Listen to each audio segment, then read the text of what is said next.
Okay, so it's time for us to start the webinar. And first of all, a very good afternoon, one and all, and a very happy International Women's Day. I welcome you all to the webinar, Romancing the Balance Sheet, which will be delivered by Dr. Anil Lamba. And I thank you once again for joining us. My name is Kapil, and I'm from Learno, and I'll be the moderator for today's session. Now, let me start by giving a short introduction of our esteemed guest. Dr. Anil Lamba is an internationally renowned corporate trainer and a practicing chartered accountant. His passion and love for finance led him to teach, as he believes that every one of us needs to be financially literate to make economically intelligent decisions at our workplace. Dr. Lamba has helped nearly 2,000 corporates and innumerable professionals to achieve insights and understand the basics of finance and how professionals and business leaders' actions affect the bottom line. At the end of today's webinar, the floor will be open to question and answers. You can either use the live chat or you can raise your hand within the session. The raise hand icon is available on the top of your toolbar, which you can see on your screens. So without any further delay, let me hand over the session to Dr. Lamba, and he will take us through today's topic, which is romancing the balance sheet. So I'll be off now, and it's over to Dr. Lamba now. Thank you. Hi, good afternoon, everybody. And thank you, Kapil. Welcome once again to this webinar on romancing the balance sheet, and particularly all the ladies and women on this your day. And the topic is also very apt. We are romancing the balance sheet. So what appears to be a mundane topic has been given a little bit of glamour and interesting name. So folks, thank you so much. I really appreciate all of you logging on at this time of the day, which must be in the middle of your working day or whatever. Let's begin.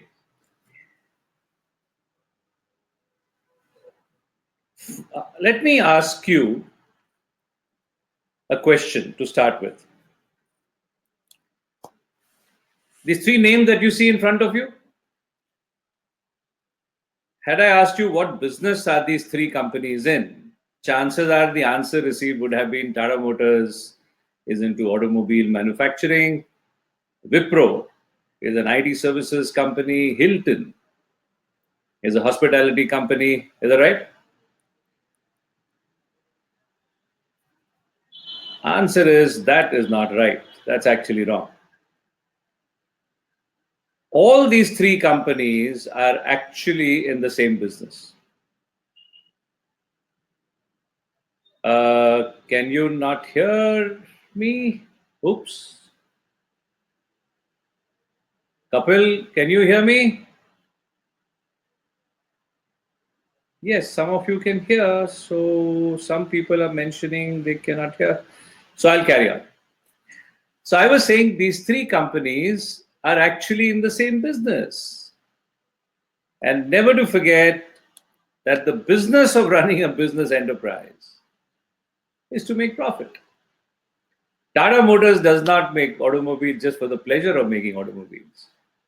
Wipro doesn't provide IT services just for the sake of providing these services. The intention is to make a profit.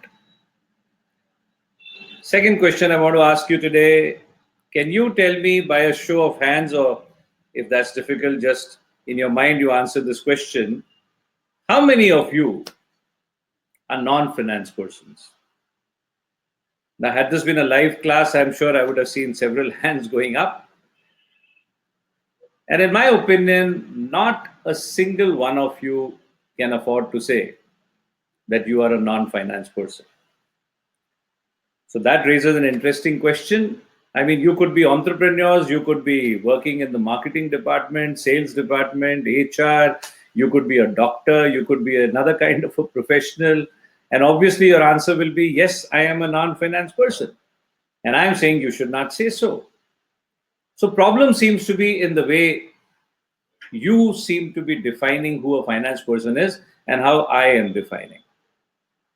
So what do I mean All of you are finance people. None of you can afford to say, I am not a finance person. Who is a finance person? What is the job of a finance person? Is it the job of a finance person to keep track of financial transactions, record financial data, collate that data, present that data, to prepare statements like profit loss accounts and balance sheets? And the answer is no. That is the job of the accounts person. So, had my question been, how many of you are non accounting professionals? Then, if your hands had gone up, I would have agreed with you. But, folks, if collecting, recording, presenting financial information is not finance management, then what is finance management? Let me give you my definition now. I think finance management is merely the ability on the part of every individual in the organization to understand the financial implication of whatever you are doing. I'm sure all of you are familiar with a financial jargon called bottom line. I think the ability on the part of every individual in the organization to understand the impact of their actions on the organization's bottom line is what finance management is. And folks, why should everybody understand how their actions are going to impact the bottom line?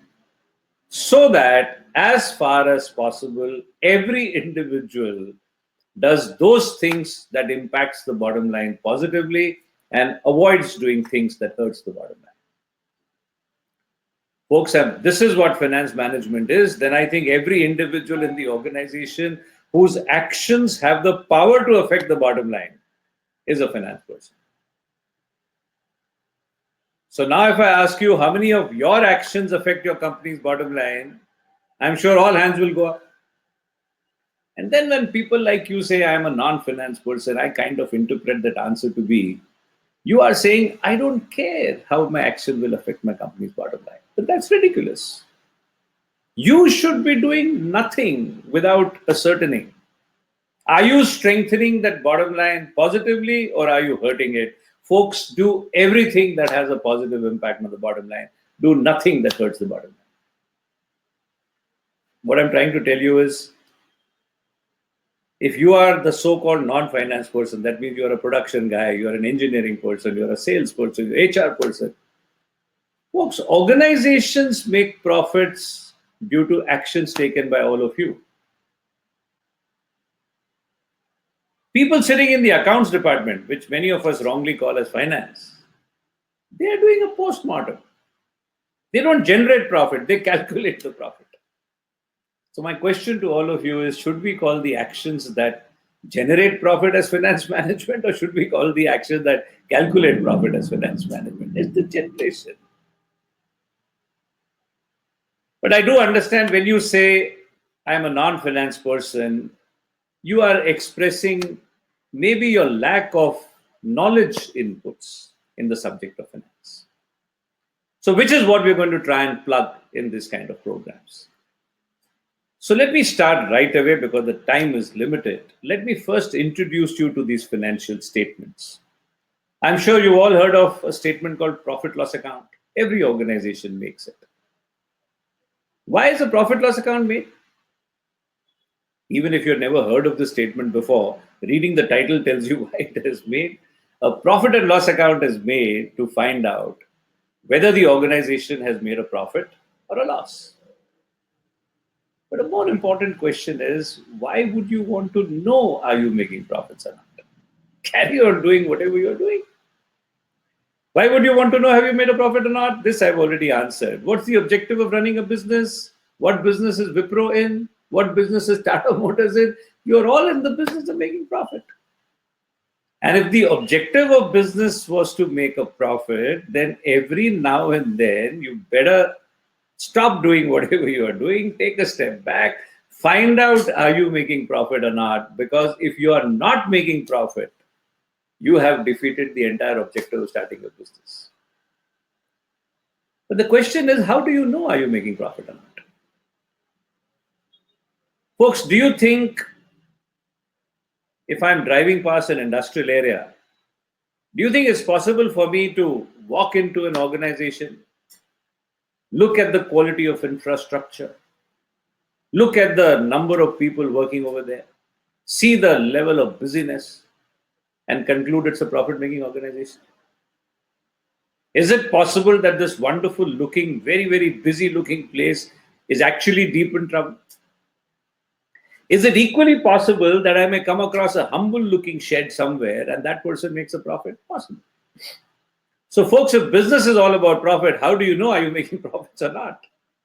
Not only I, as a stranger walking into your organization, cannot understand are you a profitable organization or not, but the truth is, even if I'm the owner of this business, I will not know whether my organization is making profits or not until and unless somebody prepares and hands over to me a financial statement called profit loss account. So, to answer my own questions, why is a profit loss account made? It is made to find out have you made profits or not. Why would you want to find out? Because in absence of profit, the entire objective of running the business has been defeated. And since profit is not an obvious figure, somebody needs to compile a whole lot of information and present it in the form of the statement. Now, when do we say somebody has made a profit? Profit is a situation where the income of the organization happens to be greater than the expenses. You know, accountants have this tendency of presenting these statements in a T format. You can see the T format in front of you on the screen. There are figures on the right, there are figures on the left. Nowadays, by the time this information reaches you, the information is presented in a vertical fashion. But a typical accountant will make it in a T format. And if the right-hand side, income side, is greater than expenses, you made a profit. If expenses are greater than income, you made a loss. Typical expenses in an organization, a few examples are given in front of you. Raw materials for a manufacturing company is an expense. Salary is an expense irrespective of the nature of business. Various kinds of selling expenses have to be incurred. Various kinds of administrative expenses have to be incurred. If you borrow your money to run your business, then interest would be one of the expenses and many, many, many more items. One example of incomes, principally sales. What is shown under the heading sales? Under the heading sales, we show the income generated by doing those things that you are supposed to be doing. But organizations also make money by doing things that they're not supposed to be doing. Like what? If Tata Motors makes money by selling cars, that is sales. But if Tata Motors makes money by selling a spare property that they don't need anymore, that is, even though it has been sold, that will be shown as other income. If you make money from interest on money lying in the bank, if you sell scrap, if you had investments in shares which you sold off and you're not a investment company, if you make money from non-core activities, those items are shown as other income. Needless to emphasize, having said that the objective of business is to make profit, you will appreciate it is equally important that the profit that an organization makes should be a result of what it is supposed to be doing and not a result of what it is not supposed to be doing.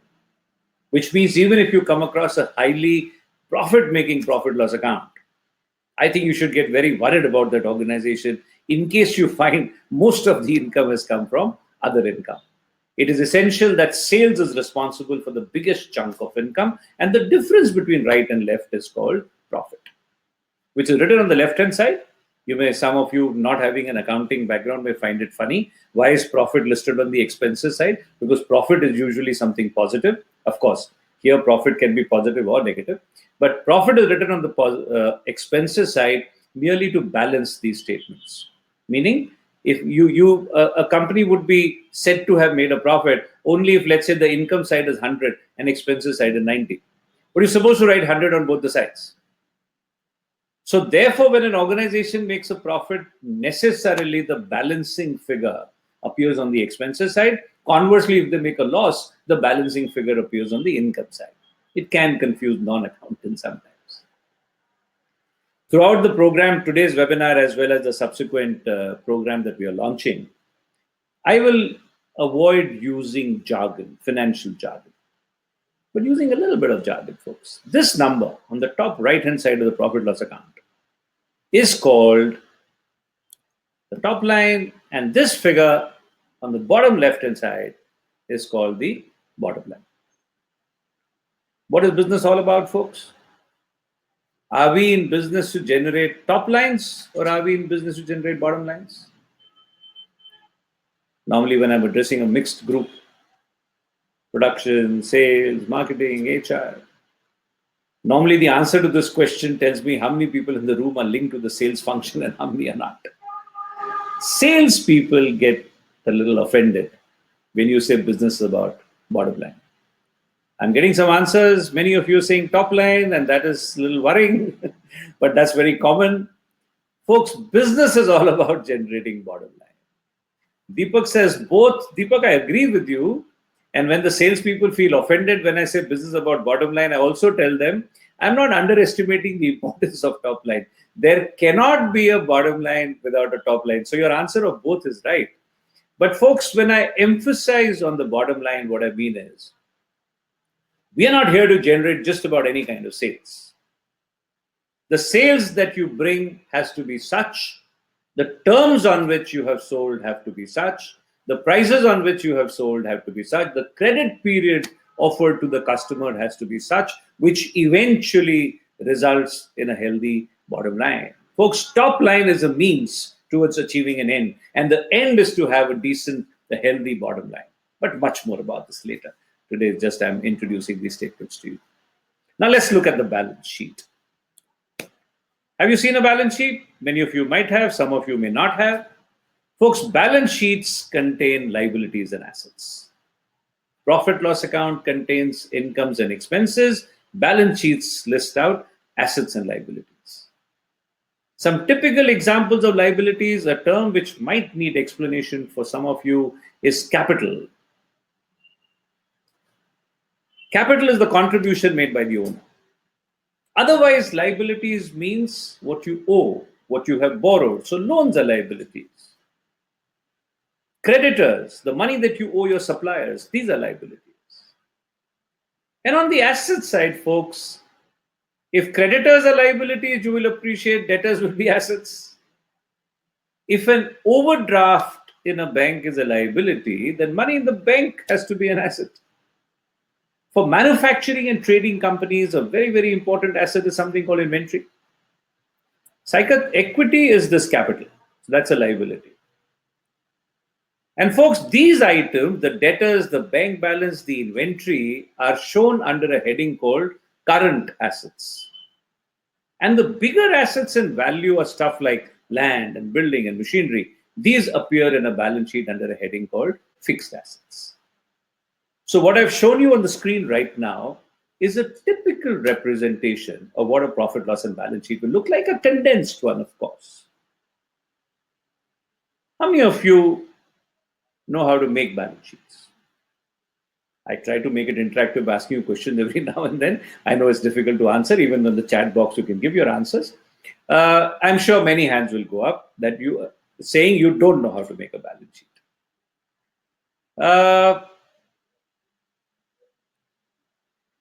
Tell me, can you spend your lifetime saying, I don't need to know how to make balance sheets?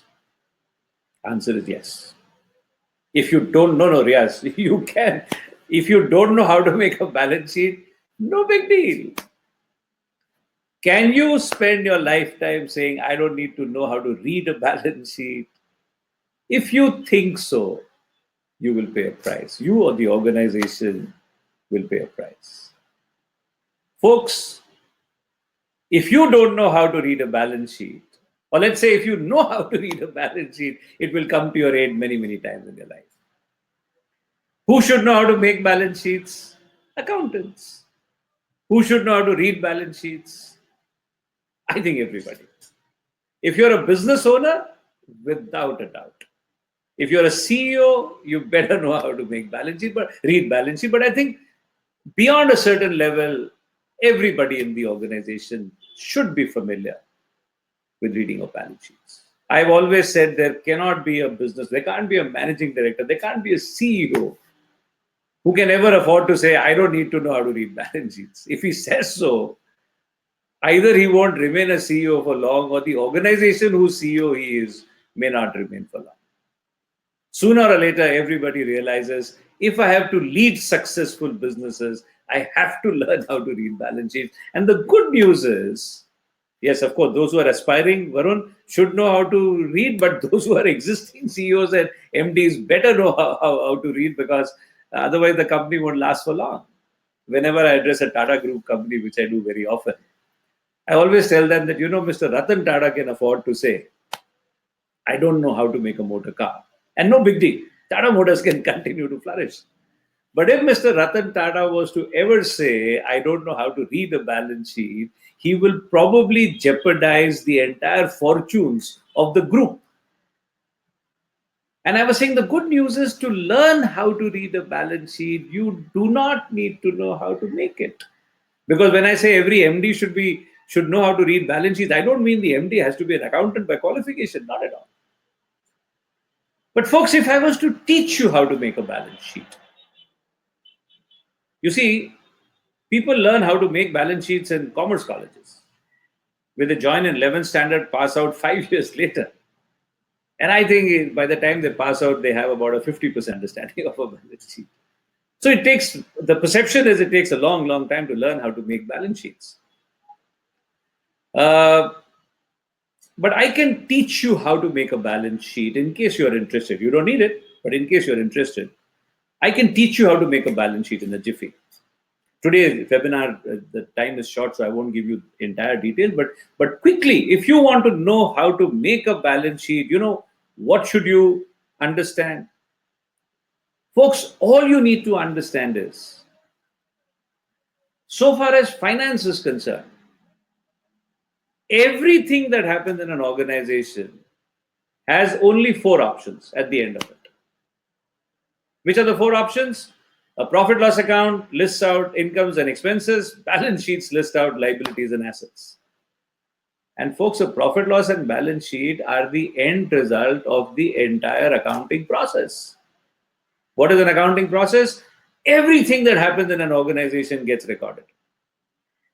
And whatever gets recorded, once in a while you compress that information, and the compressed picture is presented in the form of these 2 financial statements. And between them, these 2 financial statements only reveal 4 types of transactions. And this gives you an insight. What insight does it give you? It tells you that if everything that happened got recorded, whatever got recorded eventually has to appear on these 2 statements. And what appears on these 2 statements are just about 4 types of transactions. And this will tell you, therefore, in an organization, nothing can happen which will not ultimately result either in an expense or an income or a liability or an asset. To really cut short because of time constraints, all I'm telling you is, instead of recording stuff in books of accounts, if an organization starts recording things on chits of paper and drop it into a box that they maintain in the organization, every transaction that happens, you want to maintain an account, scribble on a piece of paper and drop it into a box. And now at the end of a period, if I bring this box to you, which might contain several thousands of pieces of paper, and I ask you, can you make a profit loss and balance sheet? I think you can. Because all you need to do is to put your hand into the box, take out one piece of paper after another, read what is written on that, and you will discover whatever's happened will either be an expense or an income or a liability or an asset. Record it at the relevant box and your balance sheet is ready. If I had the time, I would have illustrated it to you. But today, suffice it to say this. So how many options for any transaction that takes place? 4. Well, let me simplify it further. Yeah, thanks, Riaz. Let me simplify it further. Accountants have this tendency. You might have heard of these 2 words, which create a lot of grief, but I'm not going to elaborate on them. There's a word called debit and there's a word called credit in accountancy. Creates perpetual confusion, sometimes even amongst accountants. But right now, all you need to understand is everything that happens has 4 options. But everything that happens against that transaction, accountant in the company will put a label, and the label will read debit or credit. So how many options from nature wise? Four options. Debit credit point of view, how many options are there? Two options. So this gives you one more insight. And the insight that it gives you is then out of these four, two must be debits, two must be credits. Fair enough. Now let me tell you which is debit, which is credit without going into details of how to arrive at that. Folks, expenses by nature are debits. You see that DR written next to expenses? And please don't ask me why is debit the short form DR. There's no R in a debit. I've never understood myself. And incomes are credits. In the balance sheet, liabilities are credits and assets are debits. Take my word for it. We won't go into the discussion. But what is interesting now is the insight that this gives you. The insight that you get is that if both expenses and assets are debits, accountant has put a label of debit against expenses and assets. It tells you then these two must be similar. And why am I saying they must be similar? Otherwise, why do they carry the same label of debit? The very fact there's a debit attached to expenses as well as to assets tells you in some way expenses and assets must be similar, and in some way incomes and liabilities also must be alike. If I could make it into an interactive session, my question would have been, can you watch the items listed under expenses and watch the item listed under assets and tell me, do you detect a similarity? Pick up any expense. For example, salary is an expense. Pick up an asset. Building is an asset. Do you see a similarity between a salary and a building? Some of you are sending these technical terms of accounting. Folks, we are making it non-technical. Yeah, I agree with you, Deepak. What is the similarity between expense and asset? In both cases, money goes out. Both involve spending. I go to the bank in the morning, I withdraw some money, and what do? I come back and pay salaries to my staff.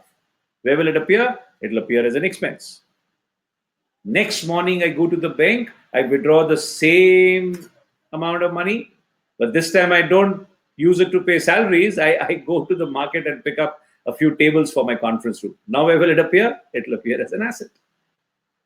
Similarity between expenses and assets is in both cases money goes out. First time money went out, it was shown as an expense. The second time money went out, it was shown as an asset. How is an income similar to a liability? Folks, if expenses and assets take money away, then incomes and liabilities must be bringing money in. I come to you, I give you some money and I buy the product that you're selling. What is this money for you? You sold something, so it's sales, and therefore it's an income. And if next morning I come to you again and I give you some more money and you say, what do you want to buy? And my answer is, I haven't made up my mind yet. Why don't you keep this money? And if I don't confirm by next week, you can return this money back to me. Suddenly it becomes a liability. You just might have to give it back to me. So folks, first time I spent the money, it was an expense. Next time I spent the money, it became an asset. First time I received the money, it was an income. Again, when I received the money, it became a liability. Now, suddenly you realize it's become easier than before. I said, you want to learn how to make a balance sheet? All you need to understand is whatever happens, there's four options.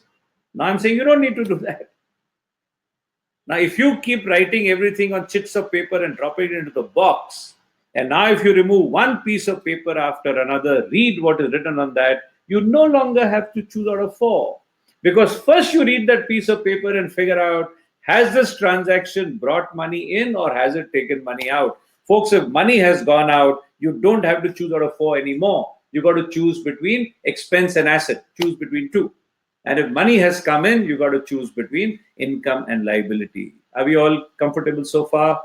Can I get some comments? Great. Thank you. Perfect. I love the responses. That makes it all very worthwhile. Now, folks, imagine I put my hand in the box. And the piece of paper that comes out tells me money has gone out. What are my choices? It will either be an expense or an asset. Folks, either an expense or an asset, not both. The key word is or. And why is or the key word? The word or tells you, you know how expense and asset are similar. Now you will have to know how they're different. Because each time I spend, it is either an expense or an asset. So now my question to you is, can you tell me when is money spent called expense and when will it be called an asset? Which kind of spending is expense and which kind of spending is asset? Now, had this been a live class, folks, I would probably have been able to contradict every answer that you give. Because people carry many perceptions about when money spent is expense, when is it an asset. So many people will say salaries are expenses. Why? Then when they have to think of a reason, they say because it is an intangible item. So the answer seems to be intangibles are expenses and tangibles are assets.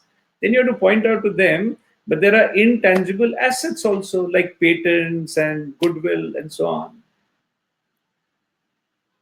And there are many answers, but I'm mentally thinking how to cut short the time because the time is short. So I'm going to give you 4 options, folks. Do you think money spent is expense or asset? And that depends upon. I put my hand in the box, the piece of paper that comes out says salary. Is it expense or asset? Somebody might say it's an expense. Stationery, expense. Traveling, expense. Building, asset. Motor car, asset. Laptop, asset. So my question then would be, how did you choose? You seem to have chosen by hearing the item. You heard the item salary, you said it's an expense. You heard the item building, you said it's an asset. So do you think it's the item that decides whether money spent is expense or asset? Second answer is maybe it's not the item. Maybe subconsciously you attributed to the item a value. I said stationery, you said expense. I said building, you said asset. Why?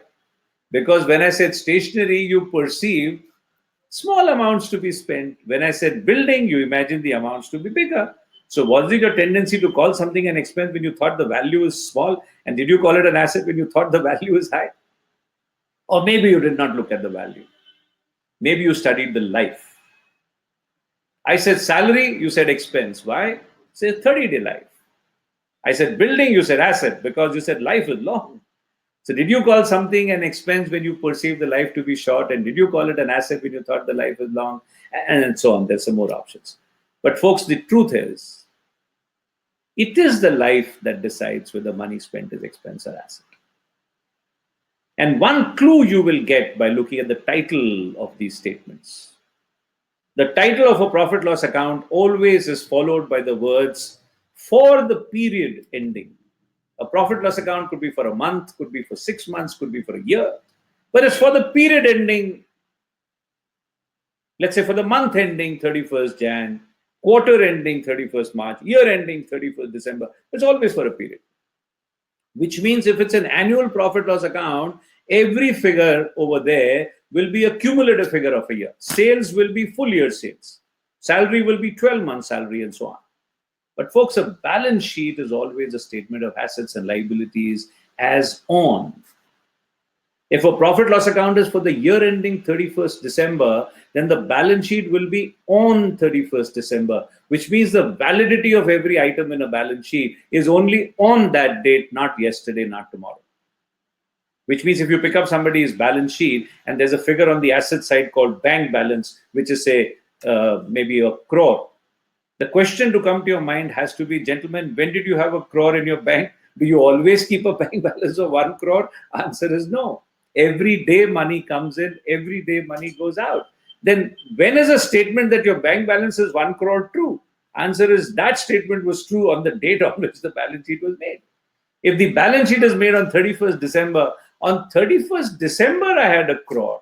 On 30th December I had a different figure. On 1st January, I'll probably have a different figure. So profit loss account is a statement of expenses and income for a period. A balance sheet is a statement of assets and liabilities at a point of time. Now, if I pay salary, is it expense or asset? It all depends on the life, not the item. If in December I am paying December salaries, and now when I make a profit loss account, my salary will be shown up to December. But in December, if I give an employee salary for December as well as for the next 6 months, because there was some urgent need, then the next 6 months' salary will be shown as an asset in my balance sheet prepared on 31st December. So, if the life of anything is long, it is an asset. If the life of anything is short, it's an expense. If I ask you what's a building, the natural tendency will be to say it's an asset. But recently there was an earthquake, I think in Iran, in October, I think it was. And if somebody had gone and bought a building in Iran in September, and unfortunately in October in the earthquake, his building had collapsed.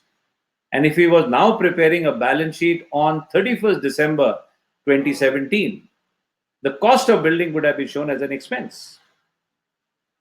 What did he buy? Building. Where are you showing it? Expenses side. Why are you showing building on the expenses side? Life was short. So if salary has a long life, it becomes an asset. If building has a short life, it becomes an expense. I'm sorry for the speed at which I'm going, but I hope I'm making sense. Given the luxury of time, we would have had a far more detailed discussion on this. But folks, if it is the life, then the next question has to be, long life means asset, short life means expense. Then the next question is, define long and short. How long is long? How short is short? I'm going to ask you that question. Let's say I buy something which lasts me for 10 months. Thank you, all of you, for your responses. It's very encouraging. I buy something that lasts me for 10 months. Is it short enough to be an expense, or is it long enough to be an asset? Or I buy something else that lasts me for 10 days. Is this expense or asset? The chances are some of you might say either both are expenses. But if I tell you one of them is an expense, one of them is an asset, can you guess which one is an expense, which one is an asset? Sagar, you are absolutely right. Your answer is absolutely right. Answer is, do you think it's possible what lasts you for 10 months is an expense and what lasts you for 10 days is an asset? That is also possible. How is it possible? Because when I speak about the life, I do not mean the length of the life. I mean the life vis-a-vis the cutoff date. When did you spend and when did you make a balance sheet? Imagine this company prepared, this is a profit loss account for the year ending 31st December and a balance sheet on 31st December. And the item that lasts them for 10 months was probably purchased on 1st January. When did you buy the item? 1st Jan. How much is the life? 10 months. But when did you make a balance sheet? 12 months later. This will be shown as an expense. And the item that lasts you for 10 days was probably purchased on 27 December. Life is 10 months. But the balance sheet is, 10 days. But a balance sheet is made 4 days later. This will be shown as an asset. But this tells us that even life is not the best way to describe. Because I have now shown you an item with a relatively longer life, which is an expense, and a relatively shorter life, which is an asset. So let me now give you the perfect word to describe when money spent is expense, when is it an asset. And after a lot of racking of the mind, the only one word I've been able to come up with that absolutely fits the bill is a word called consumption. Folks, money spent on items that get entirely consumed. When? Before making the balance sheet are called expenses. Money spent on items which are not consumed at all when on the date of balance sheet are called assets, and money spent on items which are partially consumed and on the date of balance sheet they are partially not consumed. To the extent they are consumed, they are called expenses, and to the extent not consumed, they are called assets. And prime example is an item called raw material versus an item called inventory. Folks, item is the same. Then which component of raw material goes to the expenses side and which component goes to the asset side? Answer is that portion of raw material that you purchased and it got consumed before making the balance sheet is an expense, and the raw material lying in your warehouse on the date of balance sheet is called an asset. So again, to save time, let me move on to my next question. In the light of this discussion, folks, remember business is all about profit. Can you tell me, in the light of this discussion, what is profit? Now, chances are somebody might say, formula for profit is income minus expense. Correct? So imagine this company, new company is started, they have bought, let's say, 500 crores worth of machine. Then they have bought materials worth 200 crores. Then they paid salaries of 50 crores. And they've sold goods worth 400 crores. What is the formula of profit? Income minus expenses. How much income has this company generated? 400. How much money have they spent? 750. Has this company made a profit or loss? Now, many people might say they made a loss. Some of you might say they made a profit. Mayuram is saying they made a profit. So, if you are thinking this company could have made a profit, my question to you would be, are you doubting the definition of profit? Are you saying profit is not income minus expense? Or do you think, how many of you think that profit is income minus expense and this company has also made a profit? Folks, if you're saying that, you are absolutely on the right track. Right now, the confusion is due to the loose use in English of two accounting words. Many accounting words are used in English without the appropriate meaning being given to it. There are two words in accounting. There's a word in accounting called expenditure, and there's a word in accounting called expense. In English, very often these two words are used interchangeably, but accountancy says they have distinct meanings. What is the meaning of expenditure? Expenditure refers to spending. Expenditure is an outflow. And remember, I asked you, how is an expense similar to an asset? We said in both cases, money goes out. In other words, every time you incur an expenditure, every time you spend money, you will either land up creating an asset or it will result in an expense. I'm now trying to tell you the word expenditure is broader than the word expense. I'm saying the word expense is a subset of the word expenditure. And what definition of profit did we write over here? Did we say profit is income minus expenditure, or is it income minus expense? Profit is income minus expense. So those of you who are saying the definition is correct and this company has made a profit are saying, Anil, we told you profit is income minus expense, but you have gone and classified against expense the entire expenditure. So folks, then how do you arrive at profit or loss? This 750 of expenditure will have to be split into two components, an expense component and an asset component. And then income minus expense will be profit. I hope we are in sync. In case you're not, the fault is entirely mine at the speed at which I'm going. In other words, folks, this is the reason why we make two statements. Which two statements? A profit loss account and balance sheet. Or profit is not inflow minus outflow, it is income minus expense. And remember, every time there's an inflow, you have two choices. It's either an income or a liability. Each time there is an outflow, there are two choices. It's either an expense or an asset. And this income minus this expense will give you profit. So imagine these chits have come out of your box that I mentioned, and the first piece of paper that comes out says sales. I said you can apply your mind, find out if money has come in or gone out, and then choose out of two. So when you see a piece of paper called sales, you have to apply your mind and figure out, has money come in or gone out? It appears to have come in. So the choice you have is it's either an income or a liability. Sales appears to be an income. The second piece of paper says salary. This is money has gone out. Choice is expense or asset. Salary looks like an expense. Materials, money has gone out, appears to be an expense. Machinery, you might say, oh, machinery is an asset. And now it looks like this company has made a profit. But folks, have you realized we are still guilty of the same mistake? How did we choose which item was expense, which item was asset? We chose on the basis of looking at the item. And I just told you some time back, it's not the item, but it is the life. Better than life is the fact of consumption that decides whether money spent is expense or asset. We looked at salary and looked at the item and concluded it's an expense. But if the salary has an advance component, then the advance component will be shown as an asset. We looked at materials. We assumed materials are expenses, but materials, some of them may not have been consumed. They could have been lying in your warehouse. We saw machinery. We assumed it's an asset. But assets also get consumed. How? Folks, this machine of 500 may not generate only this 400. Because I bought this machine, I will probably earn, let's say, 400, 400, 400, maybe for 10 years. I could be wrong, but this is my perception. Now, common sense tells me, I agree 500 was not consumed in order to earn 400, but it is equally wrong to say nothing was consumed to earn 400.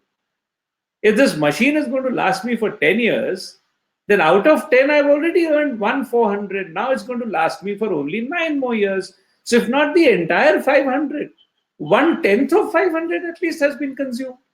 So I reduce the machine value by 1/10 and bring it down to 450. And the 1/10 component goes to the expenses side, which in accounting language is called depreciation. Tell me, folks, what is depreciation therefore? Can I say depreciation is the consumed portion of the so-called asset? And you and I have agreed whatever is consumed is an expense. And now the picture changes. Suddenly you realize, oh, this company has made a profit. How much is the income of this company? 400. How much is the expense? 300. So what is the profit made by this company? 100. This company has made a profit of 100 crores. How much profit have they made, folks? 100 crores. How much is the bank balance of this company? How much have they earned? Have you noticed? They've earned 400. And how much have they spent? They have spent 750. This company has a bank balance of negative 350 crores. But they have a profit of a positive 100 crores. Never ever make the mistake of thinking that profit is equal to money. Folks, profit and money have got nothing to do with each other. It is absolutely possible you have lots of profit and don't make money. Equally possible you have money and don't make profit. Now tell me, what is business all about? Are we in business to generate profit or are we here to make money? A little while back I asked you, are we here to generate top line or bottom line? I said bottom line, even though both are important. Now I'm asking you, are we here to generate bottom line or are we here to make money? I stand by my morning answer, my earlier answer, that business is all about bottom line. But this time, had you said both profit and money, I would agree even more forcefully. Folks, business is all about profit. But there is no pleasure in making profit if at the end of the month you don't have money to pay salary. Or I'm trying to tell you, successful organizations stand on 2 pillars. Pillar number 1, ability to make profit. If your business makes profit, you have won half the battle. Other half, you better be making money. Why should you be making money? Folks, I want you to appreciate before I wind up, there are about 5 more minutes I have. Before I wind up, I want you to appreciate what a dangerous figure profit is. What happens when you make profit? Folks, the moment you make a profit, there's a line of people standing outside your door like this with their palms outstretched. Who's in the line? First person in the line is the employee himself or herself. Oh, we made a profit of 100 crores. You know, a lot of effort of mine has gone in. I deserve a bonus. Number 2, the government of India. You made a profit of 100 crores. Congratulations. 40% should come to us. Number 3, owners and shareholders. If we have made a profit of 100 crores, this company belongs to us. Give it to us. Folks, believe me, whatever profit you make, you will land up distributing between these 3 interested parties. And the 3 interested parties are employees, the government, and the shareholders. And what about this company? Folks, this company has a negative bank balance of 350 crores. But can you tell your employees, I don't have money, I can't pay you bonus? There would be a strike, folks. Can you tell the government, I don't have money, I can't pay income tax? They say, then sell your infrastructure, sell your building, tax you have to pay. Can you tell shareholders, I don't have money, I won't pay dividend? In the stock market, your prices will collapse. Folks, do you understand? I am trying to say some companies get into trouble because they don't make profits, and others get into trouble because they make profits. Because they made profits, they get into trouble if they don't know how to handle cash flow. Successful companies, successful organizations, I repeat, stand on two pillars. Pillar number one, ability to generate profit. Pillar number two, ability to manage cash flow. Whose responsibility are both these? Not the accounts guys. All of you. Production, sales, marketing, doesn't matter what your role. If your actions are financially intelligent, the organization's bottom line will be positive, cash flow will be healthy. If your actions are financially deficient, that department, accounts department, very important department, I'm not underestimating their importance, but they come into the picture later. They cannot undo the good or the damage that has been done. So, no substitute for finance management. Nobody can afford to say, not my responsibility. Finance management is the collective responsibility of the entire organization. The earlier individuals and organizations understand that, the better. So, folks, thank you very much. Thoroughly enjoyed talking to you. I loved your feedback, which kept coming in. I'm sorry I could not respond as the messages came in, because that would have stopped the flow for others also, and we would have run short of time. Thanks, Kishore. Thank you for being part of this. But before we wind up, I want to just tell you a couple of things. This wonderful platform, Learno, where you all logged on.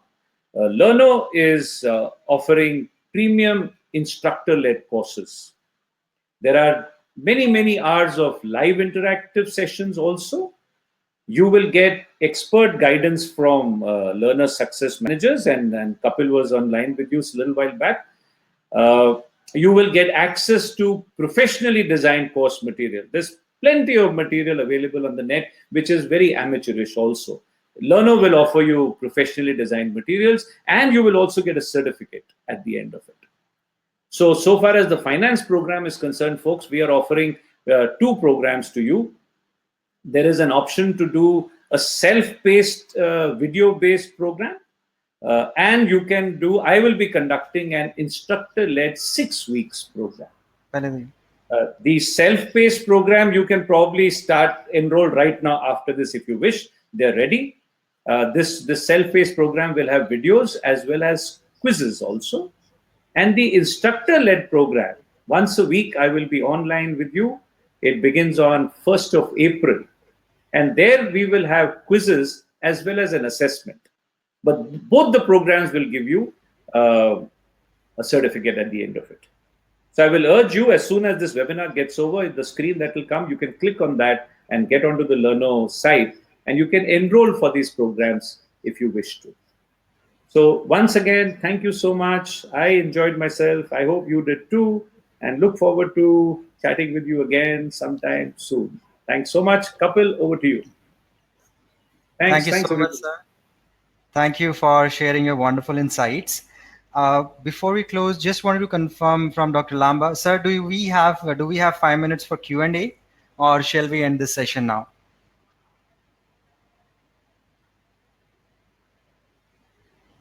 Sorry, could you hear me? I said, yes, I have the time. Okay. So folks, we have 5 to 8 minutes for Q&A.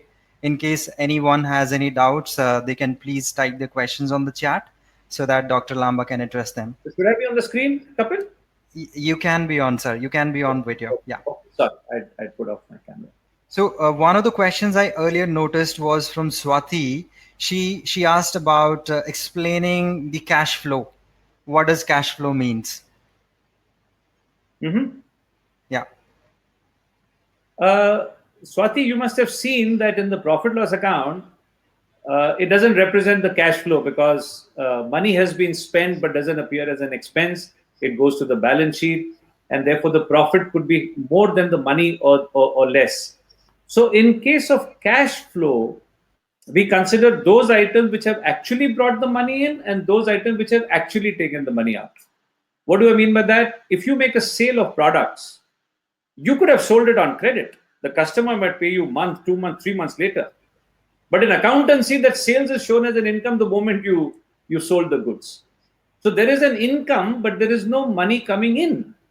So in cash flow, we only consider those items which bring money in and take money out and try to figure out how much is the money that I'm supposed to have. And profit and money, as I've already elaborated, are two different things. Rajeshri says, what is going to be my benefit in terms of my career if I pursue this course? Rajeshri, this is a little difficult to answer. Apart from, I don't know whether it improve job prospects or not, but a person understanding finance, I can tell you, is an invaluable asset to any organization. But it's not funny how much ignorance there is about this field. And I meet organizations almost every day, and the price organizations pay due to financial illiteracy is huge. So, if you learn the subject, if you're in business, I can almost assure you it is a matter of life and death. I mean, in tough times, only companies that practice good finance management survive. And in good times, companies that have good finance management make far greater profit than others. And, and within an organization, if you're working, I think organizations would value people who understand finance tremendously. But how directly you will benefit, I can't say. I don't know what you do. But rest assured, it will pay you dividends in more ways that you can imagine right now. Sudhir, recently I have started business in service industry. What's your key input to be successful? Sudhir, you'll have to attend the whole program for that. There is no 2 minute answer to this question. Is there any course on personal money management? We will discuss at Learno, and maybe we can offer a course on personal money management. We have the capability, but right now not the bandwidth. But if enough of you are interested, we'll be very happy to start. Rashri, you are most welcome to reach out for further details. I'm just glancing through. Funds flow 80 is a little different from cash flow. Again, it needs an elaborate answer. In the course, we'll be discussing about fund flow sometime later. But fund flow is wider. It takes a wider perspective of money. Right now, that's all I can answer. Rajeshri, you're a CA finalist. Excellent. Then that question was redundant, no?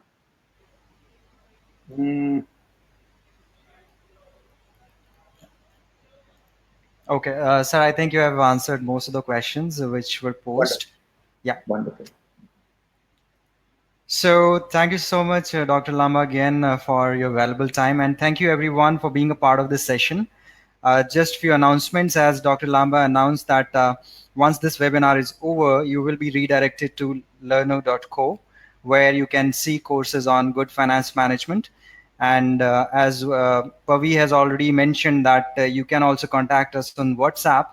The WhatsApp number is 90410 to have more details regarding the courses which we are going to offer in Learno. So now is the time to end the session. I again thank you all for being a part of this webinar. I thank you for the interaction and interest which we have shown you, and we look